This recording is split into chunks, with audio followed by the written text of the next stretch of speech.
नमस्कार दोस्तों।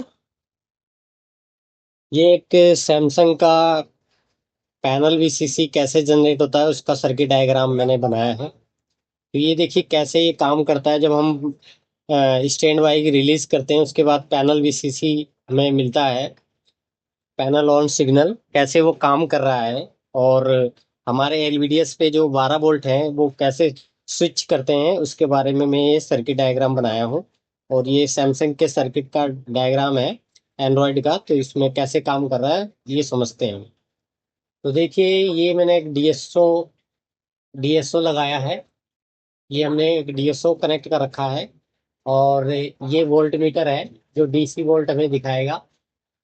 तो ये कैसे काम कर रहा है इसके बारे में थोड़ा समझते हैं। और ये ग्राफ है जहाँ पे हम इसके डीएसओ का ग्राफ है, ये हमने आउटपुट में लगाया है। ये पैनल एलवीडीएस पे लगाया समझ लीजिए। और ये जो एलईडी है ये मैंने एक दिखाने के लिए आपको बनाया है कि ये पैनल पैनल है जहाँ पे हमें 12 वोल्ट चाहिए। तो यहाँ से एक हमने करंट लिमिट के लिए रजिस्टर लगाया है R5 पे 540 ओम का, जो एलईडी को प्रोटेक्ट करेगा इस 12 वोल्ट से। तो देखिए यहाँ पे एक पी चैनल का मोस्फेट है और ये एनपीएन ट्रांजिस्टर है। और R4 और R3 22K का रजिस्टर है। और यहाँ पे R2 और R1 4.7 के और 3.7 के का रजिस्टर। और जो हमें सिग्नल मिलेगा वो मदरबोर्ड से वो 3.3 वोल्ट का सिग्नल होगा। तो आप यहाँ देखिए, यहाँ पे हमने 12 वोल्ट इन कराया है जो हमारे मॉसफेट पे आया हुआ है। तो यहाँ पे मॉसफेट के सोर्स पे 12 वोल्ट पड़े हैं हमारे को। और इस R4 के द्वारा होते हुए R3 पे आके तो देखिए कितने वोल्ट आ रहे हैं, 12 वोल्ट। और यही 12 वोल्ट सीधे हमारे जो एनपीएन ट्रांजिस्टर है इसके कलेक्टर पे आ गए 12 वोल्ट, ठीक है।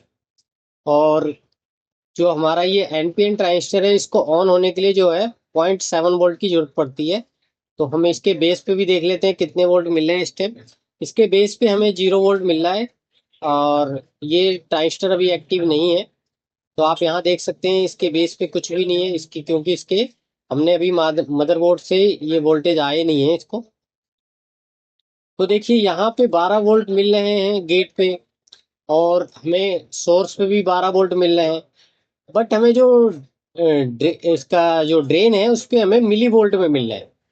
तो ये पी चैनल का मोस्फेट एक्टिव कब होगा, जब ये इसका गेट लो होगा। तो गेट लो कराने के लिए इसमें एक एनपीएन ट्रांजिस्टर लगाया गया है।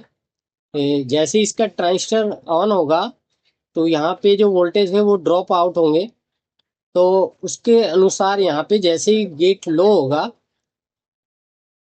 इनपुट से, तो गेट जैसे ही लो होगा वैसे ही आउटपुट में हमें ड्रेन पे वोल्टेज मिल जाएंगे, स्विच कर जाएंगे। तो देखिए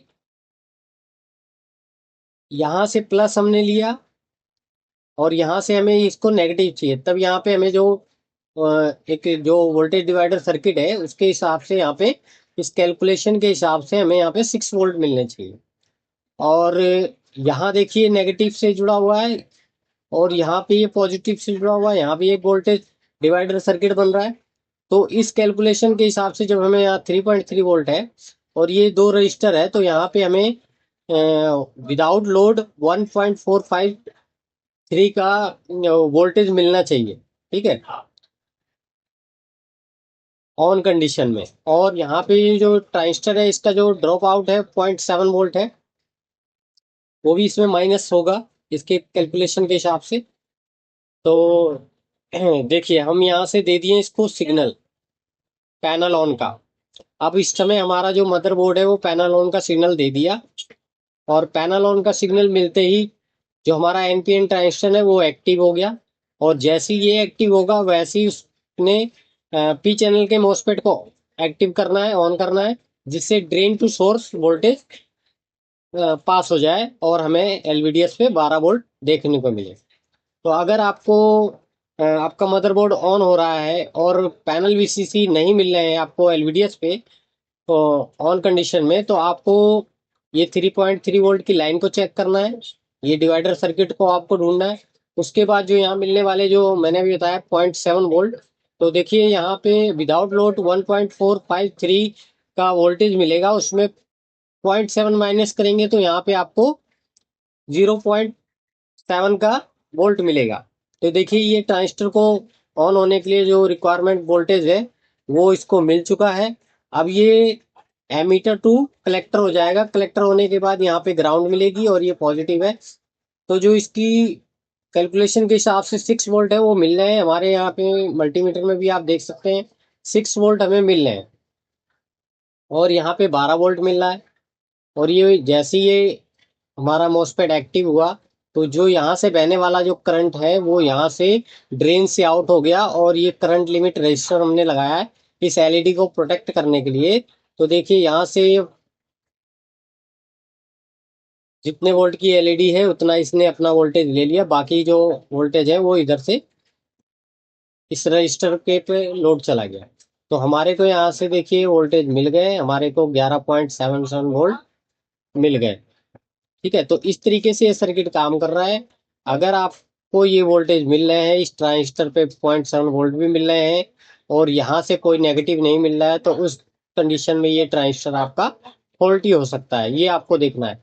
और दूसरा कि ये ट्रांजिस्टर नेगेटिव भी वोल्टेज दे रहा है, ठीक है, और यहाँ भी आपके वोल्टेज ड्रॉप है उस, और यहाँ इनपुट में भी 12 वोल्ट मिल रहे हैं, यहाँ भी 6 वोल्ट मिल रहे हैं, और ये ड्रेन टू सोर्स नहीं कर रहा है, तो ये आपका मॉसफेट फॉल्टी है। तो इस तरीके से आप देखेंगे, टेस्ट करेंगे तो आपका ये जो सर्किट डायग्राम का पावर सीक्वेंस है पैनल ऑन का, ये आपका पूरा कंप्लीट होता है। और इस तरीके से आप अपने सर्किट को रिपेयर कर सकते हैं। आपको कोई भी मदरबोर्ड चेंज करने की जरूरत नहीं है। आपको ये जो मैंने आपको सर्किट डायग्राम का पूरा सिस्टम बताया है थ्योरी के माध्यम से, जैसे भी ये कैसे ये ऑन हो रहा है, तो ये आप यूज करके अपनी मदरबोर्ड को रिपेयर कर सकते हैं। क्योंकि ये सर्किट आपको कई जगह देखने को मिलेंगे, तो आप इस तरीके के सर्किट को पूरा टैली कीजिए ताकि आपको रिपेयरिंग करने में कोई भी दिक्कत का सामना ना करना पड़े।